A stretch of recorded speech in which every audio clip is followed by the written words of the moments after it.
We we're live, baby. You know what we got? We got Boomachino's crack-a-lack in here. One of my favorite mugs with the music handle. Check this bad boy out. It's got the guitar as the handle. Love this mug right here. Delicious Boomachino made with Lavazza espresso. One of my favorites. Little Italy right there. We're talking UFC Boston. We got a nice card coming up. We got Chris Weidman versus Dominic Reyes. We got Jeremy Stevens and Yair rebooked. A lot of fun fights on this card as well. The meatballs back. Who doesn't like meatballs? It's amore. But hey, we're here to talk fighting. So feel free to leave questions in the live chat below. And I'll get to as many as I can. And I'll just start talking about some of these matchups that we got crack-a-lack in here. Chris Weidman, Dominic Reyes. We'll start with that. Chris Weidman's coming off, I think 3 or 4 losses, and he has some bad knockouts in those losses as well. But he's moving up a weight class from 185 to 205. And it's one of those interesting things that when a guy moves up in weight, we don't know what to expect. Is his chin gonna hold up better? Is his speed going to be better? Is his fighting style going to prevail against someone like Dominic Reyes, who's been at the light heavyweight class since the beginning of his career, essentially? I wasn't too impressed with Dominic Reyes' last fight with Volkan Ozdemir. I did think Ozdemir won that fight. It was pretty close, but I leaned towards Ozdemir with the forward pressure and just the overall strikes that were landed, and one thing is, I would say Chris Weidman's probably a better wrestler than Volkan Ozdemir, and Ozdemir had some success in a couple takedowns. I did notice that Reyes does get a little bit tired as the rounds go on and as he deals with a wrestling type of style. He throws heavy power, which takes a lot out of you. And then once he gets taken down, he seems to be, have a little bit of trouble getting back up, and also not the best jiu-jitsu guy off his back. So I mean, against a guy like Chris Weidman, who has a lot of forward top pressure, he's got a great jiu-jitsu game working under Matt Serra. And really with the wrestling and jiu-jitsu mixed, I think he could have success in this fight if he plays it right. But one thing I noticed about Chris Weidman is his striking has looked amazing. Even though he's lost his fights, that fight against Jacare, they were in the pocket exchanging, and Chris Weidman's boxing looked great. So hopefully that doesn't get him thinking, let me just outstrike this guy and go punch for punch with a big guy like Reyes, because he packs a lot of power. But I could see Weidman using his boxing to set up takedowns in this fight and secure a victory with a decision or some kind of finish on the ground, maybe an arm triangle, maybe ground and pound, something like that. I do think he's going to be smart, utilize the wrestling and tire out Reyes, because like I said before, I've seen Reyes start to fade, especially with the wrestling. I think he even fades when it's just a striking battle and it's towards the later third, fourth round. And not to mention this is a 5-round fight, so he's got to try to go the distance with Chris Weidman in a 5-rounder. I imagine Weidman's cardio is going to be just as good as it was at 185. He's always had pretty good cardio. I don't think he's had big issues with that. He's fought in 5-round fights before, so he does have that experience over Reyes. My heart wants to go with Weidman in this one, man. I think we're going to see a rejuvenated Weidman, and I just think that not dealing with the big weight cut is going to play off in his favor, and I think that his striking is good enough to deal with Reyes, and his wrestling is far superior, and he's going to be able to grind him out on the ground and perhaps get a finish. I'm going with Chris Weidman in this one. Nathaniel Canal, what's up, man? That's how I know I'm not late. Just introduced the Boomachino. Yeah, the Boomachino comes first, man. We don't fuck around here. Uh, I can't start the boom breakdown without a Boomachino, so I get this crack-a-lacking right off the get-go, and I feel like I need to make a fucking Boomachino coffee line, no? Or at least like get like an espresso grind, or maybe even start a CBD coffee shop here on Long Island and call it Boomachinos. What do you guys think? I don't think that's a bad idea, you know? A little CBD, little coffee, have a little back deck area where people sit and smoke whatever they like. Uh Maybe things get legalized, you know what I'm saying? And people just relax and do their thing. Um I wonder why this message is held for review. That's interesting. Maybe because he cursed. Cooper 21 Bravo. We gotta show it. Champ shit only, baby. I listen to that song all the time now. Thanks, man. I appreciate it. I've been working hard on the music, man. That's why I have this mic here because I do my music with this here. I got the interface and I've been working on Pro Tools. So definitely new music coming up soon.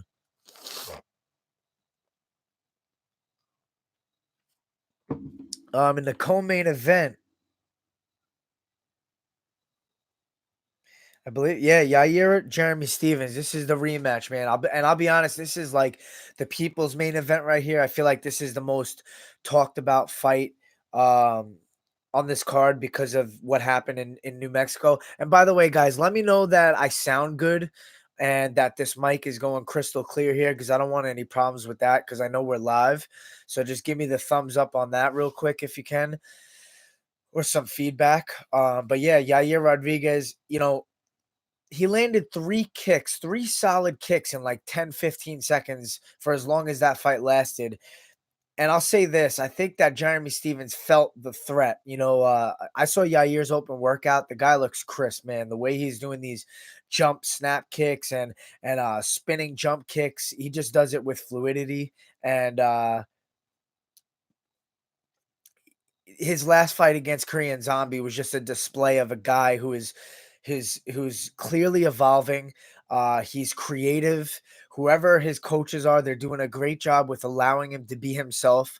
I think one of the most important things about a fighter is to really truly find yourself as a fighter, and it is the coach's job to kind of big part of the fighter's job to use creativity and improvisation in there to find what he likes and to throw his opponent off with certain things that he does that maybe he didn't do last fight. You always got to evolve. You always got to change things up. You always got to throw different things out there because people are watching you. And I think Yair's done a great job at that. We know he's a kicker, but the way that he kicks, it's just a thing of beauty. Jeremy Stevens, this guy's been in the game for he's one of those OGs, and he's an aggressive, very intense individual. I've had the pleasure of seeing Jeremy Stevens warm up for a fight, and it's essentially him just beating the shit out of a training partner. It was one of those things where like I was in there warming up to fight Barao, and Jeremy was in there just like cracking this guy, man. And I was like, wow, like this is a serious warm up. This guy's not taking it easy at all. Usually I warm up decently intense, but like I hit pads, I drill takedowns, I drill some positions on the ground. Like this guy's like full blast going like drill sparring in there, but like pretty hard. And he brings that intensity into the fight. He packs a lot of power. I think if Jeremy Stevens wants to have success, he has to close the distance and get inside and really make make Yair flustered by that power. Don't give him a chance to settle into his rhythm with his kicks because Yair wants to fight you at kicking range, and I think Jeremy wants to fight more at a boxing range as far as doing damage inside. Jeremy Stevens does have a good double leg. He has decent takedowns, but he doesn't really go to it too much. So I just feel like this fight's going to end up on the feet, and I think that that's a bad look for Jeremy. Unless he can land something really big, I just see Yair kind of out finessing him. Um, I think those kicks are going to be a big role. I think Yair is going to come out fast again in this fight. It's a 3-round fight now versus a 5-round in high altitude. So things have changed, but for the better for someone who wants to start fast. And Yair started fast in that fight, so I imagine he's gonna come out kicking again real quick. Uh, let's trim those fucking nails. Let's get those eyeballs crystal clear, safe.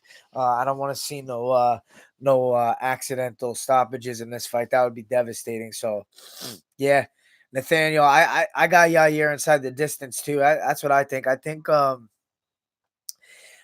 that this fight could go decision because Jeremy Stevens is a really tough guy, hard to finish. But I do see Yair putting it on him early, and I feel like he's gonna catch him with a kick or something fancy, some kind of crazy spinning technique, maybe another spinning elbow, something like that. I saw him warming up with those. The guy's unpredictable. He's hard to pick up on, and he starts really fast. He kind of gets you on your heels right from the get go. So that's important for Jeremy. I think he needs to start strong and not let Yair get comfortable, get confident with those kicks. But I got Yair as well. I think Yair will get the job done either second or third round. Greg Hardy versus Ben Sassali. I mean, who really gives a fuck about this fight? I'll be honest, not a big Greg Hardy fan, but I try not to judge people. I know he has a crazy past. A lot of the word is that he's made changes. He's fixed a lot of his issues in the past, and everyone seems to have good things to say about him as far as their interactions with him lately. So, I hope that's the truth. It would be a good story. Everyone deserves a second chance. If you find forgiveness and things change. But Greg Hardy's fighting guys that are beatable opponents. I think they're trying to build Greg Hardy. He's already kind of somewhat of a star because of his past, his time with the NFL, and now coming into the UFC off of Dana White's Contender Series and getting big knockouts and having that scary character that he has. A lot of people want to see him lose, which is the same effect that Colby Covington has, but in a different way. Just people want to watch you lose. They want to watch you fight. So that brings eyes in. And Ben Sassali, though, he's coming off the Contender Series as well. I haven't seen much on him, but I know, heavyweights, knockout power, someone's going down. But I have seen improvements in Greg Hardy's game, especially being at AT&T. I almost said AT&T. Like fucking who says that? Someone says AT&T. I forget who it is. But ATT, by the way, go Verizon, fuck AT&T. Uh, yeah, him training at ATT, he's in the right place, got the right coaches. He's got a lot of good high level guys to work with, plenty of training partners. So Greg Hardy's making leaps and bounds. His ground and pound's vicious.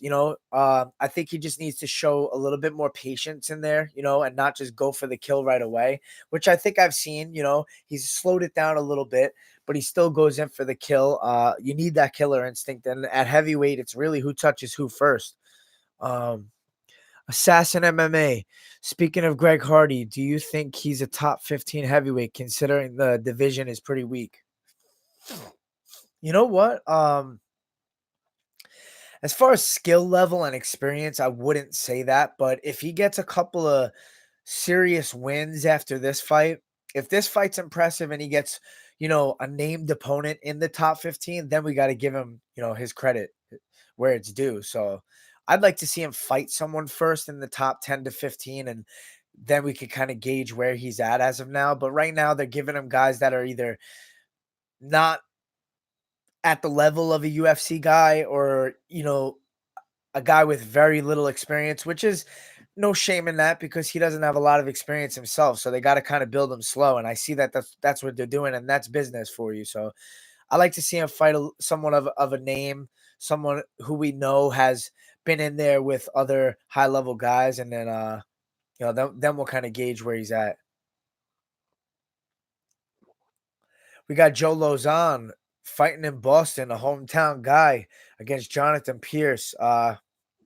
Lauzon's one of those OGs as well, man. Such a fun guy to watch fight. Always ends up in a fight where it's like bloody or, he's taking a lot of damage, which I don't like. It seems like, on the feet, he takes a little bit too many shots. On the ground, he's one of those scrambly, intense guys who's looking for arm bars, triangles, nonstop. A fun guy to watch in the scramble on the ground. I hope the fight hits the ground because I just love seeing him work down there. Um, He's got good striking, he's got good elbows and good knees, and I think he's more of an inside fighter, but he gets tagged a little too much, man. I just wanna see him, use a little bit more head movement, more footwork, and, implement his game plan, maybe, changing levels and landing some takedowns to try to set up his own jujitsu instead of getting into these brawls where he's just taking too much damage. I don't like to see that, especially for the OGs who have been in the game for a long time. We don't wanna see, them taking too much. Pat Mack, call out Francis Ngannou after your next fight. Hey, not a bad idea, probably not gonna do that. Probably not gonna do that. Francis is a scary, scary guy. I'd fight Francis for $10 million. I'd probably jump out of the cage and run away as well.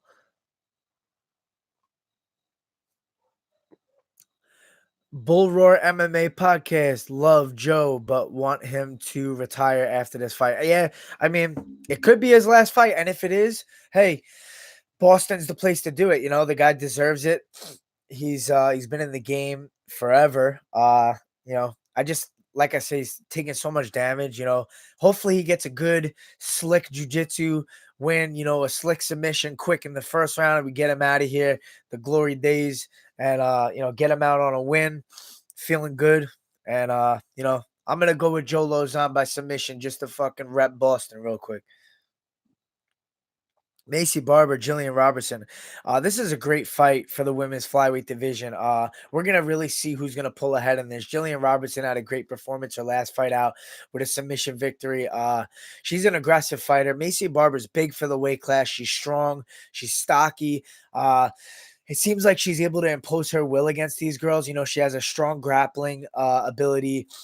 She seems just in general, just more physical, more strong than a lot of the girls she's fighting. And I wonder if she's going to be able to do that to a girl like Jillian Robertson, who's highly talented. She moves well. She has great jiu-jitsu. She's aggressive. This is one of those fights where we're really going to see where Macy Barber stands. And I think it's going to be an impressive victory for her if she can get past Jillian Robertson, who is doing great as of late. She has a lot of momentum going behind her. But I go with Macy Barber. I think Macy Barber is just going to be a little bit too big, a little too strong. She's going to be able to dictate the positioning in this fight. And I think that, that might tire out Jillian Robertson. And I think we're looking at either a decision or a late stoppage in this fight for Macy Barber. She's training over at Duke Rufus Gym. She says she feels great there. I'm sure the coaching is beautiful. So look for her to make big noise. Deron Wynn versus Darren Stewart. Deron Wynn had a great fight in his last fight against Eric Spicely, man. That was like a fight of the night. Those guys were going back and forth. But I think this is a different fight. Darren Stewart is a different style than Spicely. This guy hits hard. He knocks guys out. They call him the dentist. So put your fucking mouthpiece in and get to work. You know what I mean? Deron Wynn is short and stocky, but he's fast, man. He's just like DC. He's just a short, stocky, pudgy kind of guy, but he's quick. He's a great wrestler. He throws a lot of power, and he had great cardio in that last fight. His third round, he was throwing bombs, man. He was still in there doing work. So, he showed a lot in that last fight. We got to see what he has in him, what his potential is, and I'm sure he's getting better and better training at AKA. Darren Stewart is no joke, though. I think this is a step up in competition for Eric Spicely, who is primarily a jiu-jitsu guy, and the fight really didn't end up down on the ground much. It was kind of like the wrestling and the jiu-jitsu just got negated, and they just said, let's strike it out. So I think Stewart's going to be a little bit more dangerous, a little bit harder to deal with as far as the striking goes. But I think Deron Wynn will get the job done. He'll be a little faster. He should use his wrestling and mix up the strikes and takedowns to outpoint Darren Stewart and come out with a decision victory. I'm going with Deron Wynn. Charles Rosa, Manny Bermudez. Manny Bermudez moving up to featherweight. He was at bantamweight, missed weight. He's a big guy. I'm pretty sure he gets into the 170 range. So I know that weight cut was terrible for him. I think the UFC kind of told him he had to move up or something like that if he didn't make weight for that last fight, which he struggled with. And he did lose as well. It was a close fight. He looked good in the fight, but he lost decision to Casey Kenny. And now he's fighting Charles Rosa, who's been out for quite some time with a big injury, I believe. If cage rust is a real thing, then I would go with Manny Bermudez in this fight. Charles Rosa will have the striking advantage as far as his kind of karate style with his kicks. I feel he moves differently. He's in and out. He uses his kicks really well, disguises them with punches. But I give the grappling advantage to Manny Bermudez. The guy submitted just about everybody he's fought. So, you know, I don't know if this fight will go to the ground. I think this fight will be mostly a striking fight as well because with Bermudez, he doesn't really wrestle too crazy aggressively, but you know, he creates scrambles and he gets in the clinch and he kind of will the fight will end up on the ground somehow from there, but he doesn't shoot outside doubles or singles. You know, he's more of a trip guy or a takedown against the cage type of guy. I just don't see Charles Rosa getting his back, pressured up against the cage too much. But you know what? Both of these guys have, a chip on their shoulder trying to prove something. Charles Rosa been out for so long, trying to prove he's still a top guy in the division. And Manny Bermuda is trying to rebound off a loss at bantamweight and prove that he belongs in the featherweight division and he can make noise there. If the fight ends up on the ground, I think Bermudez can catch a submission. I just don't see it happening, and I see the more active striker being Rosa, and I'm gonna go with him by decision, Charles Rosa. Cooper 21 Bravo. Who should old Rumble Johnson fight next? Man,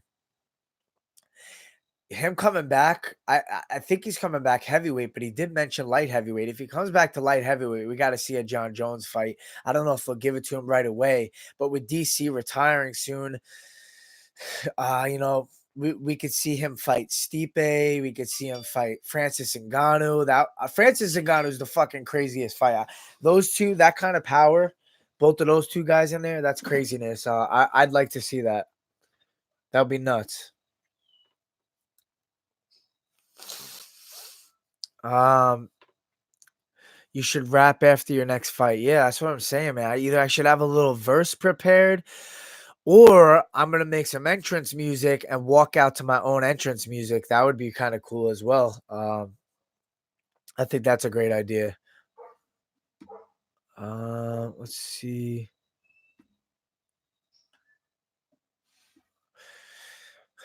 I'm so excited for Robertson versus Barber. Yeah, that's a great fight. That could be fight of the night, honestly, on this card. You never know. Probably gonna be hard to top Stevens and Yair, but that fight's gonna be very competitive, and Barber's aggressive and Robertson goes for the kill on the ground as well. So excited for that one. Bull Roar MMA podcast. Did Duran learn from DC's last fight? Don't stand and bang when you're the dominant wrestler. I hope so. He has legends like DC in his corner giving him advice, I'm sure. And with the wrestling that he has, I think it would be stupid in this fight if Duran fought the same way as he fought his last fight. I don't think he will. I think he'll be a little smarter. When you feel what it feels like to go through a war and in that third round you're tired, but you're exchanging with someone, sometimes your next fight, you're like, you know what? I'm gonna fight a little smarter. I'm gonna do what I do best and make this guy fight my fight instead of just going toe to toe the whole time. So I think he'll come out smarter. I think he'll mix up his wrestling in this fight. I'm pretty sure Darren Stewart's going to be the bigger, stronger guy. Maybe not stronger, but the bigger guy. It's going to be tough to kind of outmuscle him, but Duran's got the wrestling technique to do it. Moving down, we'll just make some quick picks. Molly McCann, man, I've become a huge fan of this girl. What a fun fighter to watch. I love her personality. I love her intensity. I love the way she fights. She is she's a future champion in my opinion, if not a contender, because she is just an aggressive, powerful striker. Just her style, man, is fun to watch. She's just one of those girls that doesn't back down. She's in your face. She's aggressive. She starts screaming in there. She loves the fight. She loves when you bring the fight to her. She doesn't mind exchanging in the pocket. I'm excited to see Molly McCann fight. I got to go with her in this fight. I think she's going to get the job done by either a second round, third round stoppage, or she's going to just dominate the 3 rounds in this fight. She's aggressive, man. Kyle Bochniak, Sean Woodson. Bochniak, hometown guy. He had a bad performance in his last fight against Hakeem Dawodu, who's a mean motherfucker in there. But Bochniak had great performances in the UFC, and he has a lot of skills. You know, I just think he had, you know, pulling the trigger problems in that last fight, and he's fighting in his hometown. He's got his back against the wall. He's got to get a big win or else his job's on the line. So that's a dangerous fighter. I'm going with Bochniak. He's fighting a new guy off the Contender Series, Sean Woodson, who has a lot of reach. He's gonna have the height and reach in this fight, but I believe Bochniak's gonna bring that power, that pressure, and he's gonna break this guy. Randy Costa, Boston Salmon. Randy Costa is really like awkward to fight, man. The way that guy moves is just awkward. He's a big guy for the weight class, but I think Boston Salmon had an unfortunate loss in his debut. Got stopped early, got caught with a punch. We really didn't get to see how good he is. He's a great fighter with a lot of speed and power, and I think we're gonna get to see it in this fight. I think he's gonna be able to pressure Costa, who moves a lot side to side and has the reach and the size advantage. But I think Boston Salmon is going to be the more technical striker, the pinpoint accuracy. We didn't get to see it in his last fight, like I said, but this is the fight where boom, boom comes to life, and we see a little victory here. I'm going with Boston, boom, boom, Salmon. How could I not go with boom, boom when I'm boom? You know, just wouldn't be right. Court McGee versus Sean Brady. Sean Brady's the newcomer. Court McGee's a grinder. So hard to finish that guy. He's just always in the fight all 3 rounds. But I think the young up and coming Sean Brady from CFFC is gonna make noise. He's just the more athletic guy, the younger guy, the fresher guy, and I think he wants it, man. This is his big debut, his big chance. I give a decision win to Sean Brady. Kevin Holland, Brendan Allen. I'm going with Kevin Holland by decision. Daniel Spitz versus Tanner Bozer. I'm going to go with Daniel Spitz by decision. Heavyweight decision, not usual, but hey, fuck him. Yeah, so that's the card, man. That's UFC Boston. We got any more questions? We'll finish it off with that, and then we're out of here. Pat Mack, that guy Khalid Taha that knocked out Boston Salmon looks tough. Yeah, you know, that was a quick knockout, but he shows that he has explosiveness, he has power. He also just submitted a black belt who trains with Henry Cejudo, so that shows that he has a well-rounded game. He trains at AKA, so he's around savages. He's big, stocky for the weight class, strong. Definitely a tough guy. I think that guy's going to do big things at bantamweight as well. And no shame in losing to him for Boston Salmon. I think Boston Salmon will come back big in this fight. So yeah, that guy looks pretty tough. Um, Hopefully I got fight news for you guys soon. I'm fucking waiting. USADA's showing up at my door. I'm pissing in cups. I'm farting and shit. You know, we need a fight lined up. Boom needs to come back hard. I've been training hard. I'm in shape, ready to go, lean and mean.